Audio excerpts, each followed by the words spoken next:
Okay, here we go. All right, so if I want to figure out the sine of pi, I would look at my circle. Here's where pi is.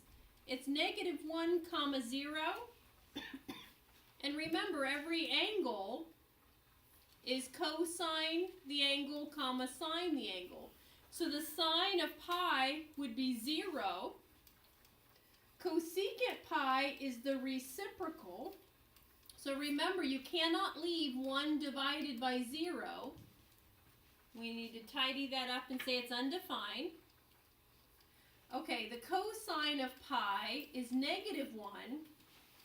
So secant pi is also -1.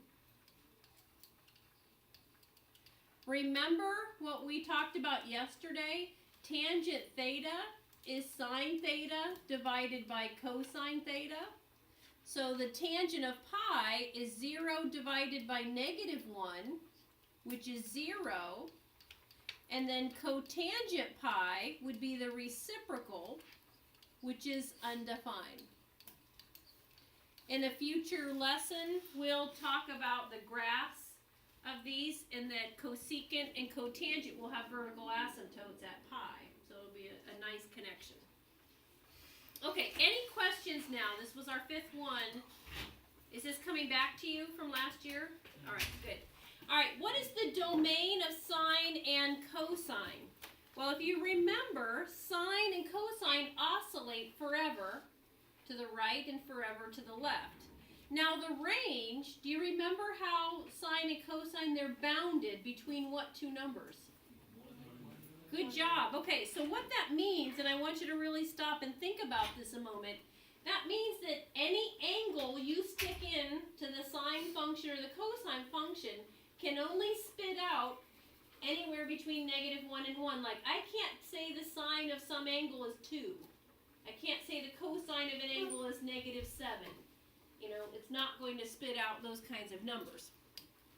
Okay, so a function f is periodic if there exists a positive real number c such that f of t plus c will equal f of t for all t in the domain of f. The smallest number c for which f is periodic is called the period of f. Does anybody remember from last year when we talked about the period lengths for sine and cosine? How long did it take before the cycle would repeat? 2 pi. Okay, so for f of x equals sine x, or f of x equals cosine x, it has a period length of 2 pi. Does anybody remember what was the period length for tangent? It wasn't 2 pi. It's pi. So that's how long it takes to repeat the tangent curve. Okay, that's going to be important for what we're going to do next. In example 2, it says use the period of each function to evaluate the following. So if I have the sine of 13 pi over 6, I know that 2 pi would be 12 pi over 6. So 13 pi over 6 is more than one full time around. But how much more is it? Well, if I subtract the full rotation, it's just a whole time plus a pi over 6. Now, how does this connect to our periodic definition? Here's the deal. The sine of 13 pi over 6 is actually going to give me the same output as the sine of pi over 6. And what I want you to think about is, you just took a unit circle quiz. And so at every single one of those unit circle values, there's a point that is associated with it. So if you think about this, whether I'm at pi over 6 or at 13 pi over 6, it's the same value, right? It happens to be radical 3 over 2 comma 1/2. So it's still landing at the same point on the circle. It just, the first one, 13 pi over 6, got rotated a full time plus pi over 6. Do you guys see that? That I'm really at the same point. So, what is sine pi over 6? It's 1/2. So the sine of 13 pi over 6 is 1/2. That's what some of you were giggling as I read this, f of t plus c equals, you're like, what? That didn't make any sense. Well, it actually does make sense. It's just saying I can keep adding 2 pi and 2 pi and 2 pi and 2 pi, and it's still going to be equal to the sine of pi over 6, okay? No matter how many times you rotate it around, okay? All right, let's look at letter B. If I have the cosine of negative 7 pi over 2, all right, well, 2 pi is 4 pi over 2. So you've got to do a little bit of fraction work here.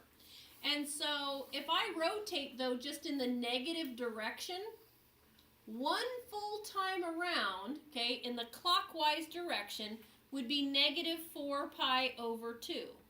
How much further do I need to rotate to get to negative 7 pi over 2? Negative 3 pi over 2. Well, that's pi over 2, 2 pi over 2. Here's 3 pi over 2. It's right here. So this is going to be equal to the cosine of either negative 3 pi over 2 or the cosine of what positive angle? Pi over 2. Do you see that? So those are actually the same. No matter which way you go, the cosine is the x value, so it's 0. You guys see that? Not too bad. Too bad. All right, any questions? Does it, like this year, we did this last year and you guys were really confused. And this year, does it like, oh, I've just seen it a second time. I'm really explaining it the same way as I did last year, but it just seems to, like, the light bulbs flash. Like, wow, I get it. All right, take out your calculators, and we're going to do example 3 and talk about how do you get reciprocal functions in when they're not a button on the calculator. The other thing is, you need to be very, very careful with your calculator in this chapter and the next. You have to remember to check your mode.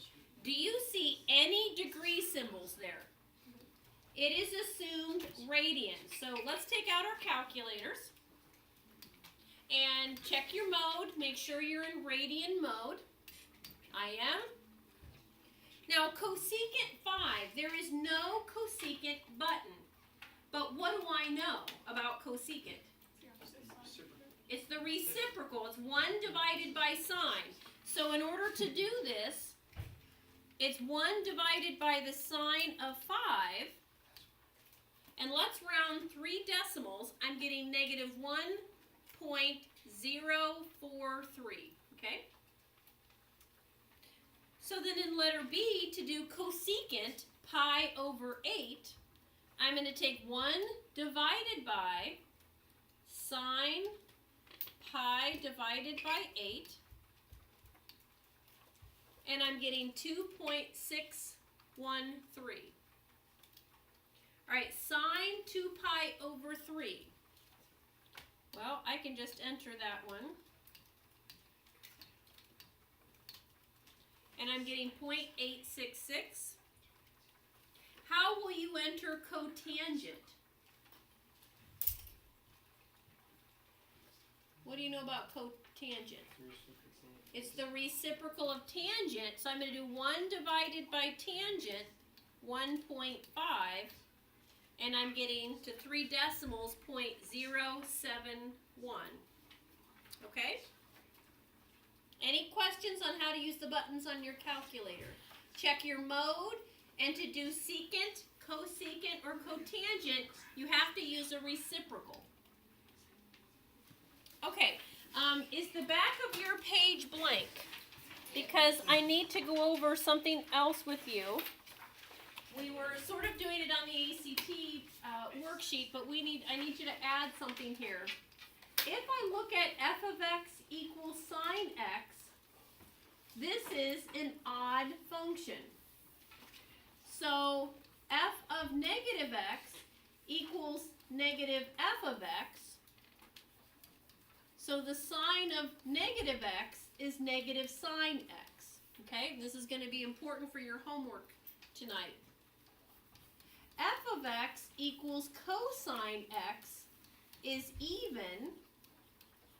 So what I know about even functions is that f of negative x is equal to f of x.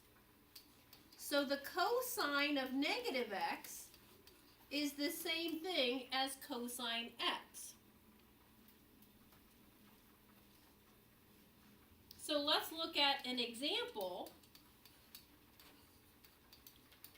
If you're given the sine of negative x equals 1/3,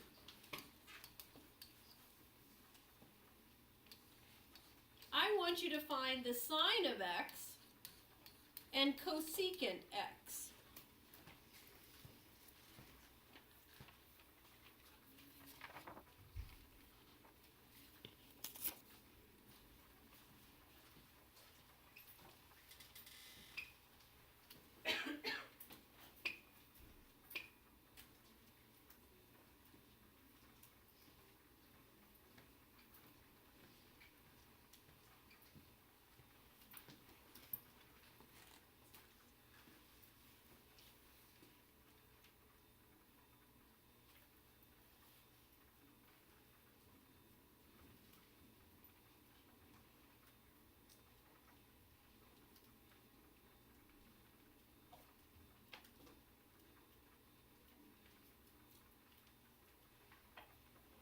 Alright, let's talk about this. Let's play the what do I know game.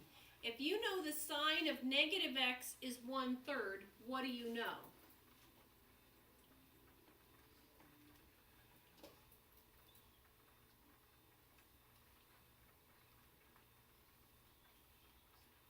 Anybody? Well, we just wrote down that the sine of negative x is negative sine x, right? So I know negative sine x is 1/3. So what's sine x? It's negative 1/3, right? And then what would cosecant x be? Negative 3. Okay? You guys see how we can manipulate that way.